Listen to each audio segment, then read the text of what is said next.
Sak bejo-bejone wong sing lali, isih bejo wong kang eling lan waspada. Peribahasa Jawa tersebut sangat tepat untuk menggambarkan perjuangan masyarakat desa Sumberjo dalam menjaga kelestarian alam dan mata air di desanya. Nama Sumberjo sendiri berasal dari kata sumber dan rejo yang bermakna ramai. Pemberian nama tersebut berdasar kondisi alam di mana terdapat 13 sumber atau mata air di desa tersebut.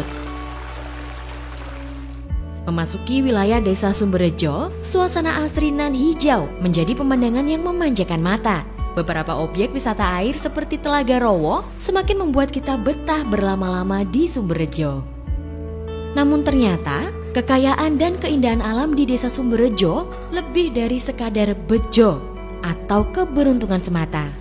Mata air yang mengalir dan mencukupi kebutuhan seluruh warga dan daerah sekitarnya tidak begitu saja ada dan langsung memancarkan air dengan tiba-tiba. Apa yang dirasakan oleh warga Sumberjo saat ini adalah hasil penanaman yang dimulai setengah abad yang lalu dan terus dilakukan setiap tahunnya sampai sekarang. Sebelum penanaman dimulai pada tahun 1977, kondisi alam di desa Sumberjo sempat kritis, gundul, dan kekeringan. Bahkan Telaga Rowo juga sempat mengalami kondisi kering sampai ke dasar telaga. Salah satu saksi dan pelaku sejarah tersebut adalah Bapak Sutanto. Di masa kecilnya, beliau membantu ayahnya melakukan penanaman bermacam jenis pepohonan dalam rangka penghijauan dan konservasi alam desa Sumberjo. Untuk tahun 1975 ini ada gerakan Karangkitri dari kepala desa yang saat itu dikepalai oleh Bapak Sugito. Karangkitri artinya karang itu ya kemungkinan tempatnya kan berbatuan, di desa Sumberjo ini berbatuan. Kemudian kitri itu tanaman kayu-kayuan ya, sehingga Karangkitri atau tanaman kayu-kayuan itu sangat cocok untuk pembangunan di lahan yang kritis di desa Sumberjo ini. Pada saat itu tahun 75 itu sangat mengenaskan karena kelihatannya cuma batu dan semak-semak. Nah inilah pemerintah desa Sumberjo berpikir untuk menggerakkan masyarakat di bidang pembangunan atau menghijaukan kembali lahan kritis itu. Kemudian ada impres penghijauan namanya. Jadi semua lahan kritis, semua lahan yang tandus ini harus ditanami tanaman kayu-kayuan. Pada saat itu yang cocok hanya tanaman kayu-kayuan di desa Sumberjo ini. Itulah keberhasilan dari beberapa program dari pemerintah saat itu, dan ternyata dari tahun ke tahun berdampak juga dari segi ekologi, juga segi sosial ekonomi. Satu contoh segi ekologi, ini berdampak pada kelestarian sumber air yang ada. Khususnya yang saya tahu itu di desa Sumberjo ini ada 13 mata air atau sumber mata air. Ini ternyata debitnya bertambah. Yang dulunya kecil, setelah penghijauan berhasil ini debitnya bertambah. Inilah segi ekologi yang saya tahu, karena saya sudah dari awal mengetahui bahwa dulu sebelum ada penghijauan itu ya sumber airnya sangat kecil.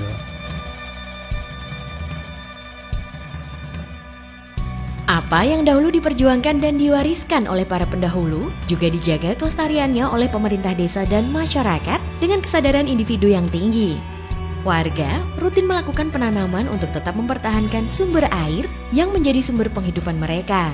Salah satunya adalah memanfaatkan bibit gratis dari Persemaian Permanen BP Das HL Solo dan juga bibit tanaman produktif seperti buah-buahan untuk menambah komoditas bernilai ekonomis. Bahkan, sumber air yang ada di desa Sumberjo juga dikelola dengan baik dan bijak melalui PAM Desa, sehingga air bersih untuk masyarakat tetap tercukupi dan desa bisa memberikan bagi hasil keuntungan untuk kegiatan konservasi alam. Air yang ada bisa mencukupi kegiatan usaha masyarakat di bidang pertanian dan peternakan, bahkan menjadi tempat wisata air yang terkenal, yakni Telaga Rowo.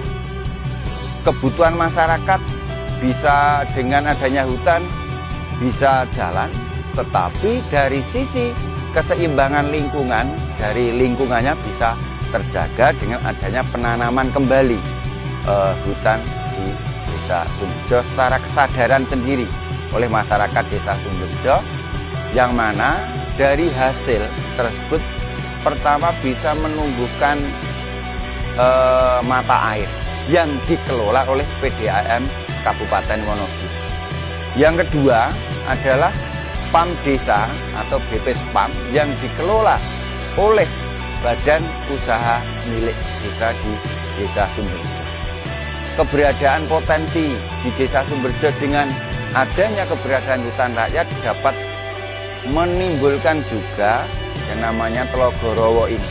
Telogorowo salah satu potensi ikon Desa Sumberjo yang saat ini akan dijadikan maskot Desa Sumberjo, yaitu dengan adanya desa wisata. Pemerintah desa juga bekerja sama dengan BPD Solo.